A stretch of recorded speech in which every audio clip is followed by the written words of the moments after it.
Good afternoon. Good afternoon. Today we're going to discuss. Good afternoon. Good afternoon. Today we're going to discuss. We're going to keep going from yesterday, where we discussed the checklist to open a successful assisted living. Step one. This is just step one continued. We're going to cover a 4-week menu cycle. Let me move this thing again. 4-week menu cycle, staff structure, workman's compensation, whether you need it or not, application for licensure, licensing fees. We don't have that anymore in Maryland. And then a delegated nurse, what's your expectations and how to find and what you should be paying or what you should be expecting to pay your delegated nurse. So we're not going to take no time. We're going to get right into it. If you have any questions, feel free to post them in the comment section below and I'll answer them as we go. So first and foremost, when it comes to applying, there are some documents that have to go with your application.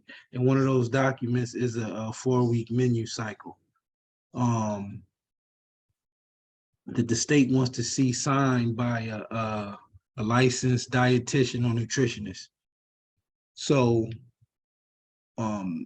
you have to find it, you have to get it.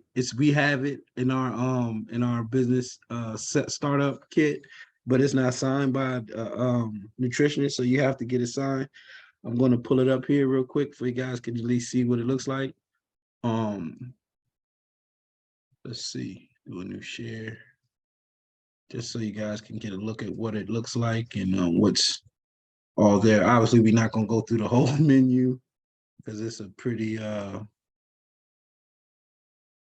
detailed document or spreadsheet. So what you have here is regular menus. This is week 1, as you can see up here. Breakfast, lunch, dinner, and all the different things, all the proteins, the measurements, everything that you're gonna have, everything that each individual is gonna eat that day. You have it all here in the menu. This is very important information. The state obviously wants it, so this is something that you have to have every. So this is a regular. This is a regular meal. This is a heart healthy meal, renal, mesh soft, puree, all for week 1. Now, I'm not saying that the state requires all of these different menus, but they do want to see at least a regular menu for week 1, week 2, and we go down here. Yeah, you can see the whole thing. Week 2.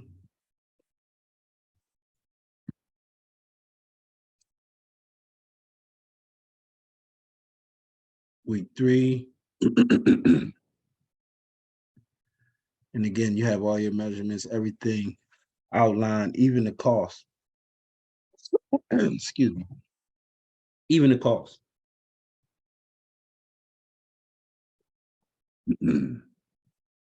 So that's pretty helpful as well to have the cost there. And if you're going to be buying from like US Foods or Cisco or something like that, when you get a bigger facility, these costs, they put the cost as well. But then, if you're just shopping at a regular place, you'll get a better understanding of the cost. But this is a really great start. You can always, substitute different meals out, but you always want to have the nutritional values and stuff like that, just on your menu. So it's really helpful for the doctors and the nurses and everyone else can understand, what everybody's eating and, their health and what they're getting and stuff like that in relation to, their ongoing care and then like what medications they're on and stuff like that. So this is a 4-week menu plan. This is 4 weeks, but this goes out further. So 5 weeks.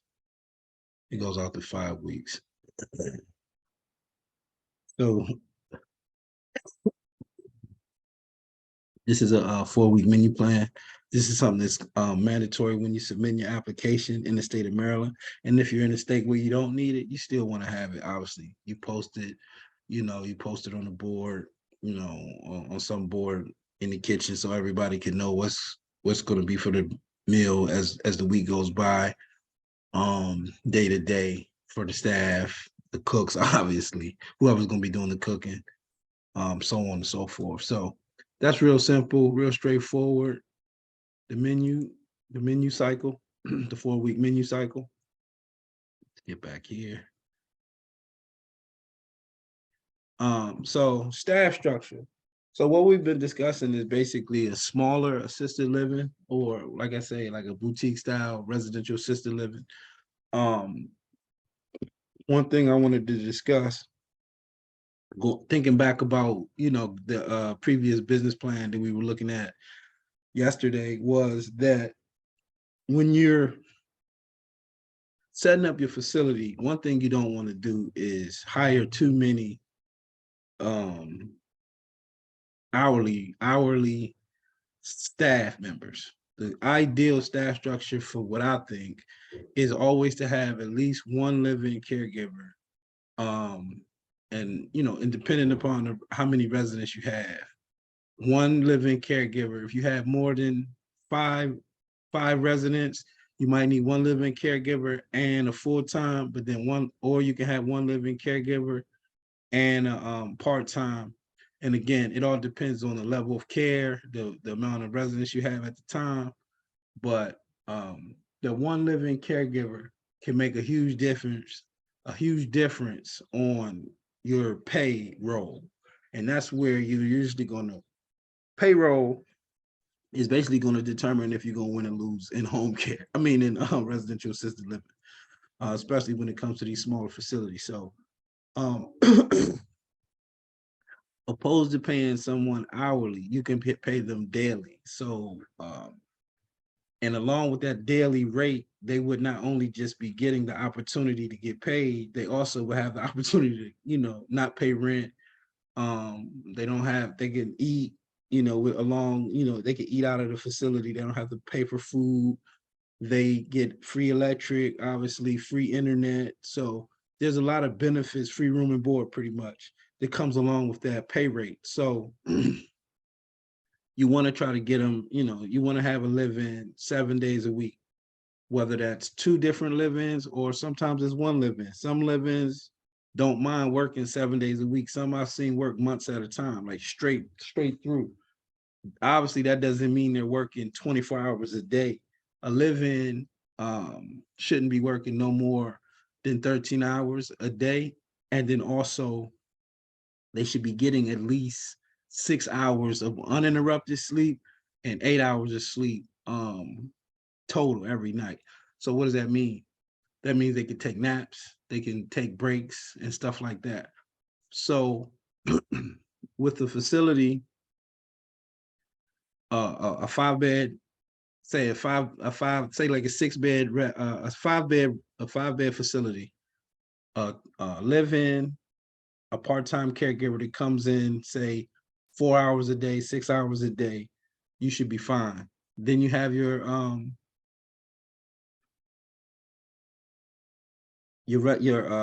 assisted living manager, who's going to be, there coming through occasionally, making sure everything is kind of managing them. And what I suggest is what I was referring to yesterday, is that be you, especially in the beginning.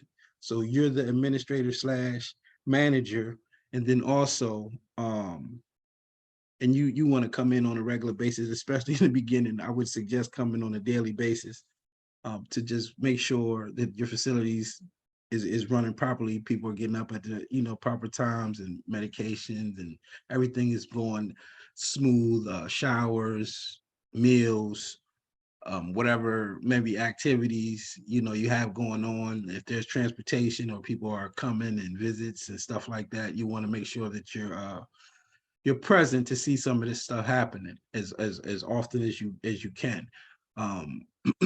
Into your caregivers are comfortable, managing these activities, these day-to-day operations. And then there's going to be, obviously, it's going to be the delegate nurse. So I'm just kind of like outlining your staff structure. A lot of people like to think that they might want to have they might need a housekeeping. I would suggest you could do like a housekeeping. You could hire outsource like housekeeping like once a week for like a deep clean, or like every 2 weeks for a deep clean. But your part-time caregiver, they should, if it's not a really, really busy day, or if it's not like a really busy facility, where they should be able to still get some stuff done as far as cleaning, obviously making beds, light housekeeping, laundry, dishes, just keeping everything as clean and as tidy as possible. That's the caregiver should be able to do that. So in these smaller facilities, you don't want to have to hire like a housekeeper and then a cook and then and then your care staff. Your care staff should in most cases will have the time, the free time after their resident or is at a table or sitting in a chair or wherever they're going to be after a shower, back in their room, wherever they want to be. They should have the ability to go back into and then, get some stuff done, like tidy up and things of that nature. So you shouldn't have to hire a home housekeeper alongside with a cook and stuff like that, because again, your caregiver should be able to cook. These are some of the things that you want your caregivers to do. What we also would suggest is to have your live-in, if they're, you want to have somebody that lives there, a pretty competent person, somebody who's been in it for a while, who's been doing home care for a while or home health care for a while. They have all their certifications. They have to be med tech certified so they can pass meds, stuff like that. But then also there's another layer to that. What you can offer them as a value add is to put them through the training of being putting them through the 80-hour assisted living managers course.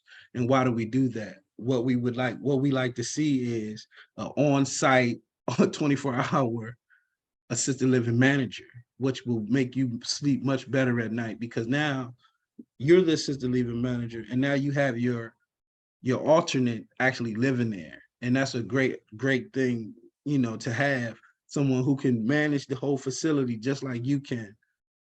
They're not getting necessarily paid to do it, but they did get the free training and they do have that certification, and they do pick up on some of the slack from you, or some of the things that can help you out at another level besides just being a great caregiver. So, and that can also, you can increase their pay as well, if they're doing more activities beyond what their general caregiver job description is. So that's a great way to set up your staff structure.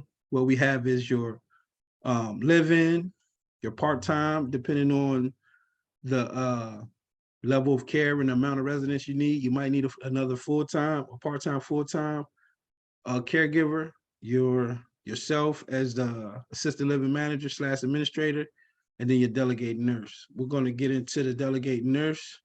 Let's talk a little bit about workman's compensation.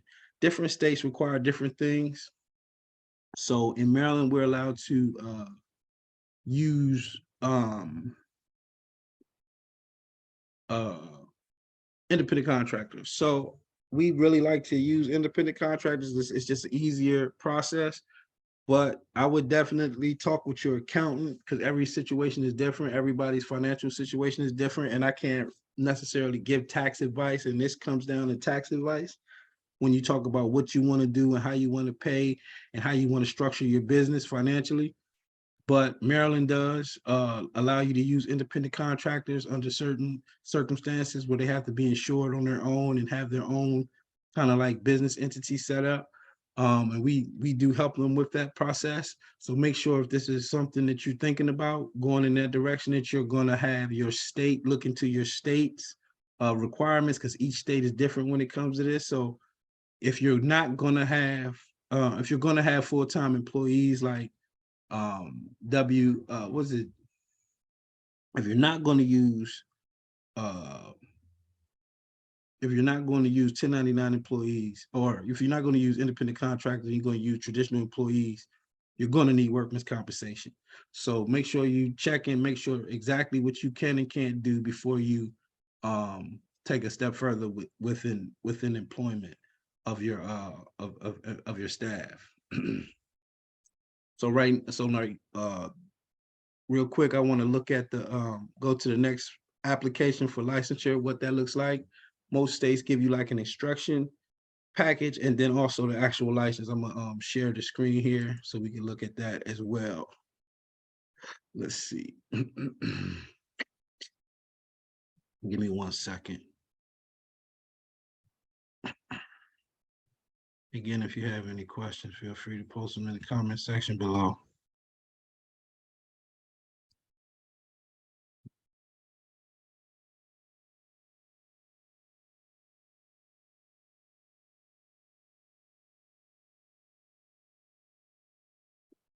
Got my windows open so y'all can hear all the city sounds. It's beautiful outside. Can't sit in here like that without the, okay.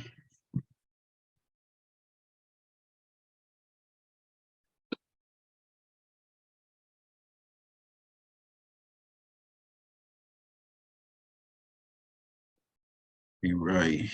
There we go. Share.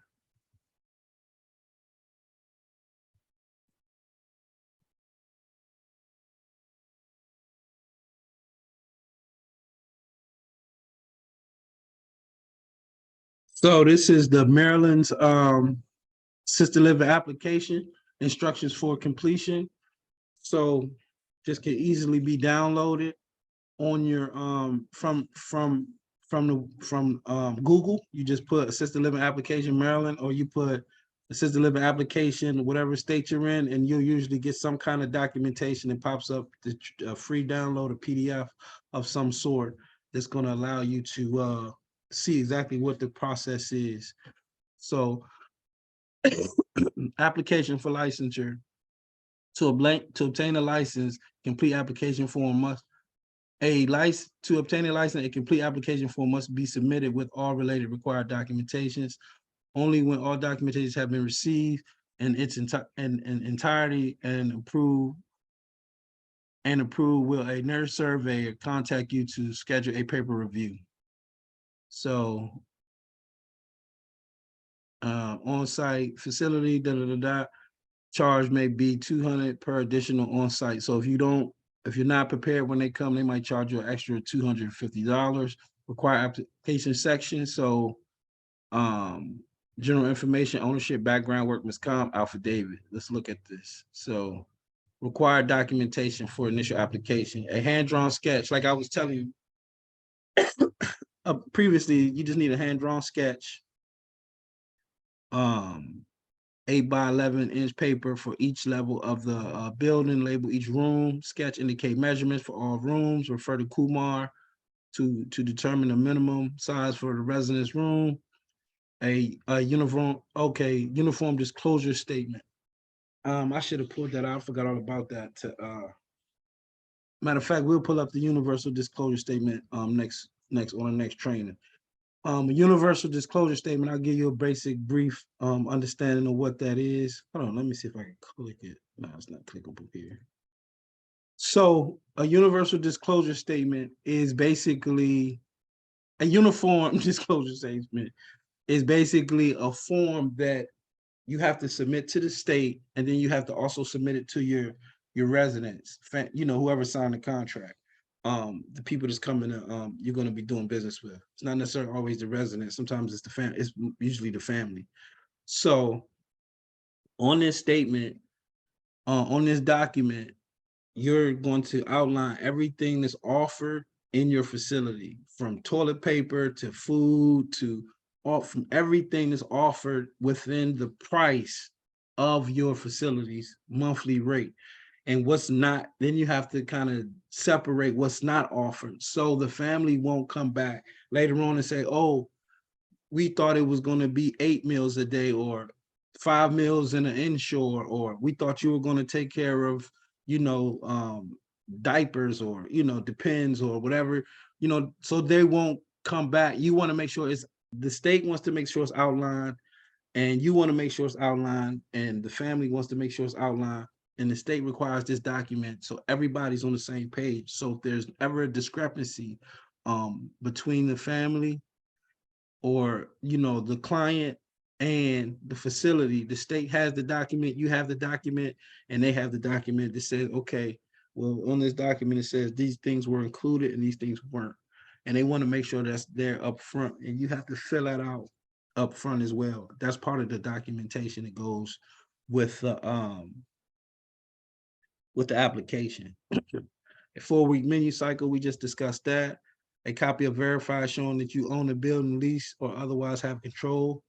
So you have this, like I was saying, submit a lease or ownership, showing ownership of the building. A copy of your program's approved fire inspection report. We talked about that. How on the previous training, contacting the fire department, having all your fire extinguishers, your fire exits, and then also your fire detectors and your carbon monoxide detectors. That's 5, 6. A copy of your zoning approval and or occupancy use and occupancy permit if applicable. So because I'm saying it's not always mandatory. So you have to just check with most jurisdictions require approval and or permits to operate a 6-bed facility, 6+ bed facility. Exceptions include, like you said, Baltimore City, So you just have to contact your city and see what your state requires and your city requires. That's usually a city issue. If your program does not have workman's compensation insurance and does not have any employees submit a letter of exemption. So what you have to do with that letter of exemption here in Maryland is you just submit, you download the exemption form, you fill it out, and then you send it back to the state. That exemption form, I think you have to call the workman's compensation office, and then they'll send you a paper, and then you send it back, and you just sign in, just tell them that you're not going to be using you're going to be using independent contractors, and you won't be needing workman's compensation insurance. And then you send it back, and they send you approval, and then they give you like a certification, like a certificate of approval. It's a really simple thing, and they send it back really quickly. So that was, where are we at? So that was 7. So 8, if your program is 17 beds or more, submit a copy of your program's food service permit for a local health department. That's a 17 beds or more. 9. Then you have to add 9, if at 9, step 9, if your program is 17 beds or more, send an approved physical site plan review from Maryland State engineers. That's 9, so that's 17 beds or more. And then it just goes into like different counties, like Howard County's requirements, Montgomery County, Baltimore City. So there's difference in Baltimore County. So like each county may have different requirements. So you want to make sure in your state or in your county, in your city, in your jurisdiction, whatever, everybody's on the same page and you're okay to start up, and you contacted everyone to make sure that you're going to get approved and you're not doing anything wrong, or you're not skipping any steps.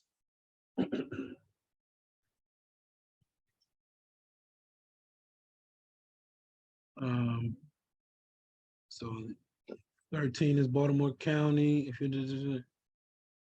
If 14 is disclosed, if the disclosure incorporation submit a copy of a good standing. Oh yeah, your LLC has to be in good standing. You can't your LLC has to be in good standing. So when they search it online, it comes up that you don't have any back taxes, or you're not it hasn't expired and stuff like that.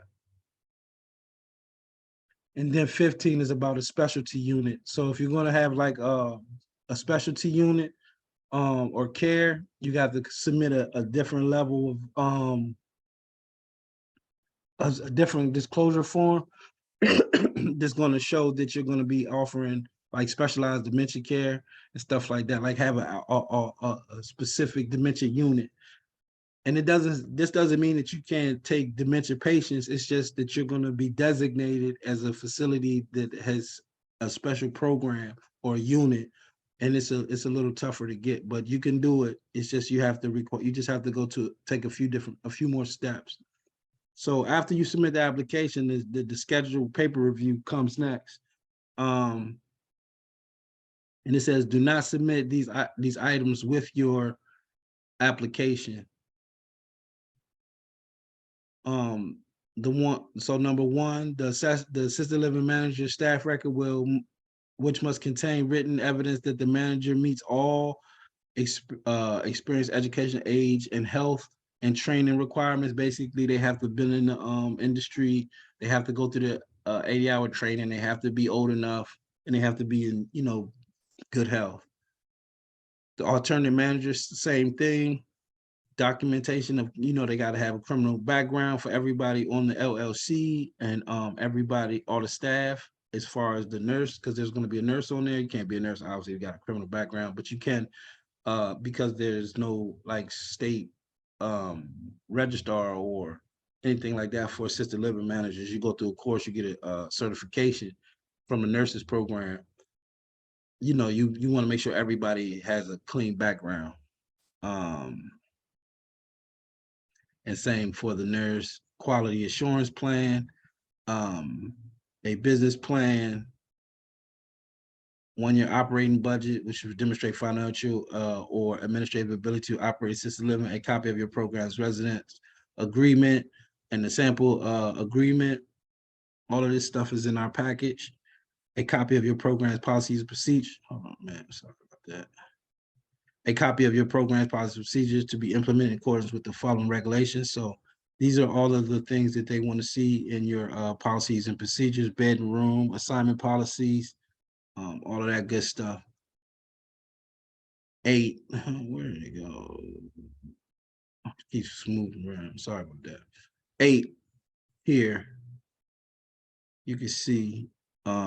So it just goes into all the things that they want to see. The state requires to be in your policies and procedures.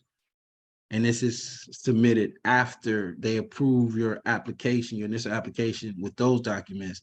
Then they want to make sure you have those documentations prepared when they come. So you're not sending it, they're going to be waiting. You want to have that ready during the scheduled paper review. And then to obtain a copy of regulations, visit the division or department. It just shows you where to get all the information that you're going to need, so you can know exactly what goes in the policies and procedures. And then when they have a frequently asked questions, then they have fire inspections.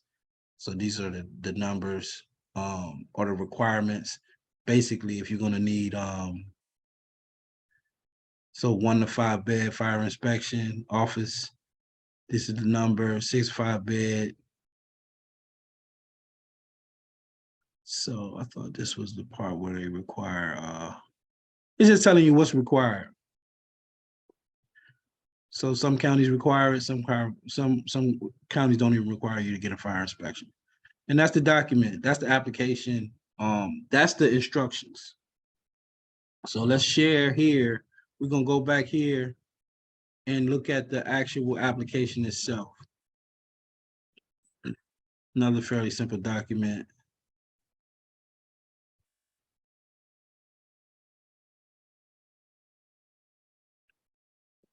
We can look at.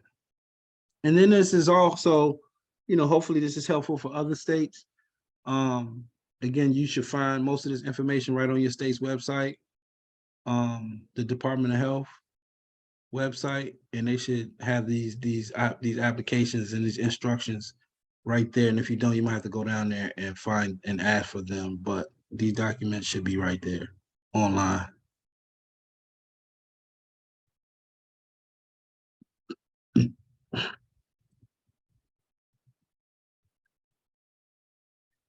So application for licensure, general information. You won't have a license number. You can have a website. This the legal agency name, if you have a DBA, email, phone number, fax, business address, the physical location, mailing address if it's different, street number, name. So all the basic information here. Does the owner or corporation or partnership operate and manage the assisted living program?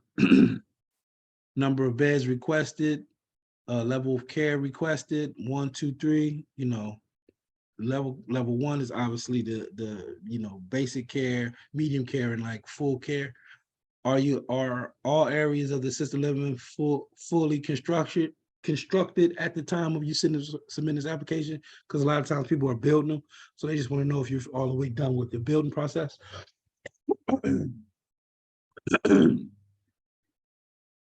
Name of the manager, phone number, name of the alternate manager, name of the delegate nurse, name, address, phone number, and then the delegate nurse's license number, just basically the nurse's the nurse's state number. The ownership, is it a sole proprietorship, partnership, corporation? You put all your corporate information here.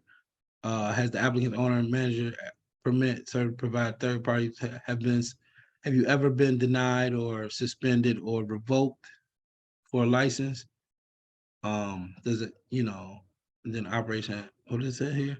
Does the applicant currently hold or has the applicant previously held any license certificate for the operation of a healthcare facility? So have you ever done this before? Have you owned any other facility?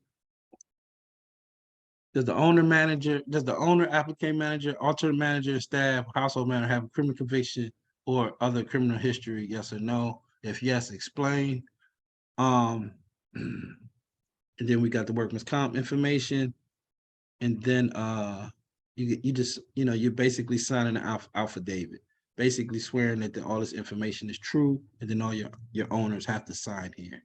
Everybody who's going to be part of this application, they have to sign to confirm that, that all the information is true and that they're actually want to be part of business. So it's that simple. It's a 1, 2, 3 page application alongside the other documents that we discussed. And that's pretty much it. That's the license for setting up assisted living in the state of Maryland. And like I said, most states should be pretty similar. It shouldn't be too much difference in setup. So let's go back.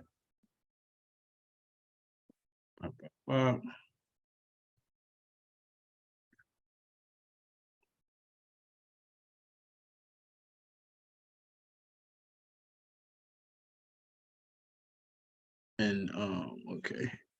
And then we have the conversation about licensing fees, which Maryland doesn't require anymore. They took them away. They used to have a licensing fee, so they just eliminated the fees, period. So there's no cost to submit the license, which is a really cool thing.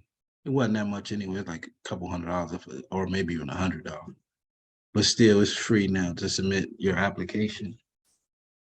So that's what I was going to discuss at licensure fee. You might have a license fee. Different states have different requirements. They might require, some go up to 1,500. Some states can be extremely high, 5,000, but Maryland obviously is free now. And again, you want to make sure that all of this stuff you have all this stuff understood and you know exactly what you're dealing with when you're getting into this stuff. You want to make sure you know exactly what all the fees are and what all the expectations are on your end. So finally, we're going to talk about a delegating nurse. So I have a sample contract from a delegating nurse that I recommend here in Maryland. So let's pull that up and then we'll wrap up the training.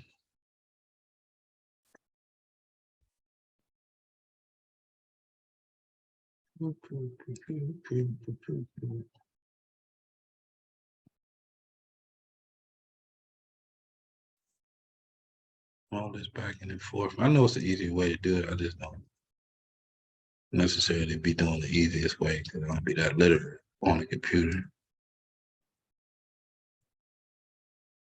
I used to thought I was, but I'm not as good on the computers I thought I was. So here's a contract. Contract for a provision of delegated nursing services in assisted living facilities. So what she actually does is comes in as a delegated nurse, and provides the services. Overview. Hold on, let me remember. I can't see. Hold on.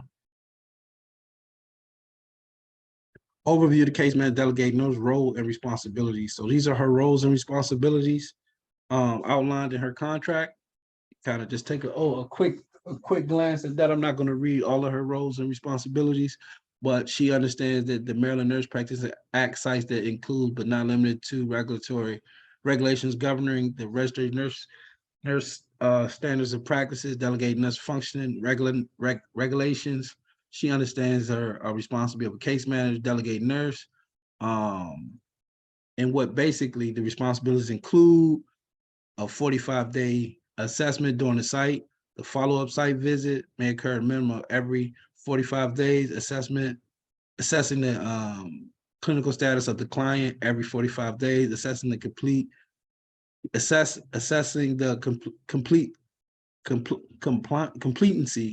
compliancy of the medication. Assessment administering medication at the same time as the 45 days. Also, she can assess the medication as well during those visits. Assessing the tasks to be delegated, including complexity. Assessing the environment in which the task is to be performed. Determining the instruction and frequency of supervisors required and monitoring the caregiver. So she's just really going over the notes, seeing how the facility is operating, and making sure that everybody's doing what they're supposed to do at every level. Registered nurse, delegated nurse, only delegating medication, may only delegate medication administration to an individual who has completed a board-approved medication administration training program. So what she's gonna do is approve different caregivers, which your caregiver should definitely must have in Maryland, the ability to pass meds, and that's just a med tech. They call it a med tech certification.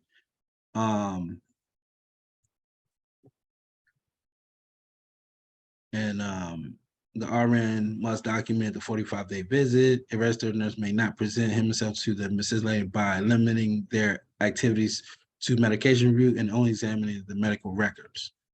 So the RN must follow the standards for delegated nurse based on COMAR. That's just basic. That's Maryland's statutes and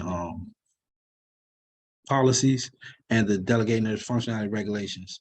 So while delegating, so she understands that everything that she does must be to the standard of Maryland's regulatory policies. So these are the to provide the following services: perform services, case management, teach the med tech course or clinician update training. So if they need it, she could do that. Teach as needed. CPR, first aid, infection control. Perform site quality review of client self-administrated medication. Be available for the director to answer questions concerning either medication issue and or medical issues or medication issues. This is another task that she should, makes herself available for. Be available to the director to answer questions concerning either medical record. So the contract will renew annually. Either party will terminate the agreement within 30 days with the written notice, with 30 days written notice. Fee schedule is subject to change within 30 days written notice from provider. Boop. So that means she could change the rate set within 30 days notice. These are her fee schedules. Initial review, initial review,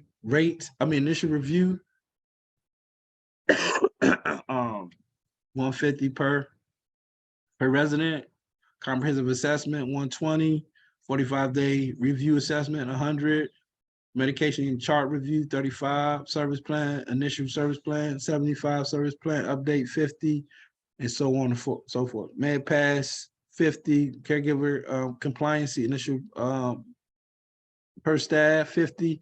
Quality assurance review, 50.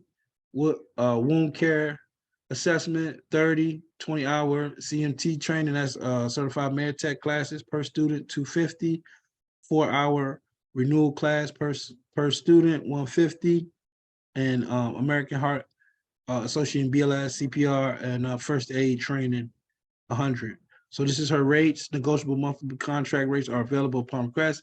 So she's not really rigid. She will work with you, especially if you're a new up and coming facility. And this is just some of the things that you want to think about and have access to, and people that you want to start bringing into your network who can help you get set up and start having everything you need to grow your new business. So I hope this was helpful. Just another training here where we discussed, what did we discuss today? We discussed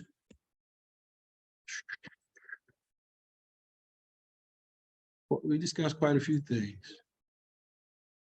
We discussed the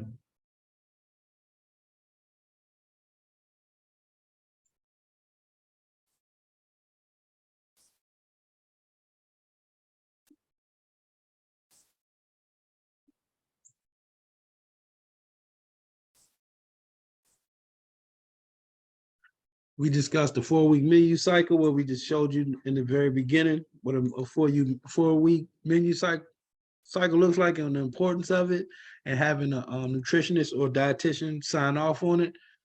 We discussed staff structure, how we leverage live-in caregivers, training them up to be assisted living alternative managers, getting them trained, paying for their training, adding value to their career, using a part-time or full-time, depending on how many caregivers or how many residents and the level of care is needed at that particular time, based on how you're going to do your scheduling and how you're going to have your staff structured alongside with your delegate nurse, and then yourself, if possible, as the official assisted living manager / administrator. We talked about workman's comp, the do's and don'ts, some of the things you can and can't do, and what you need to contact your state for. We talked about the application for licensure. We actually walked through the entire license process for the state of Maryland, and hopefully that was helpful and guide you when you reach out to your state and try to figure out what's needed in your state. The license fee, there is none in our state, but there may be one in yours. Make sure you contact it should be on your license, your application, so you'll see it there. And if you don't, make sure that if there's not one, that you're very clear about that. And then we just end it with the delegate nurse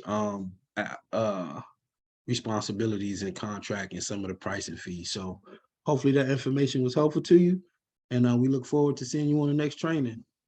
If you don't have any questions, we're going to jump off of here. Thanks a lot.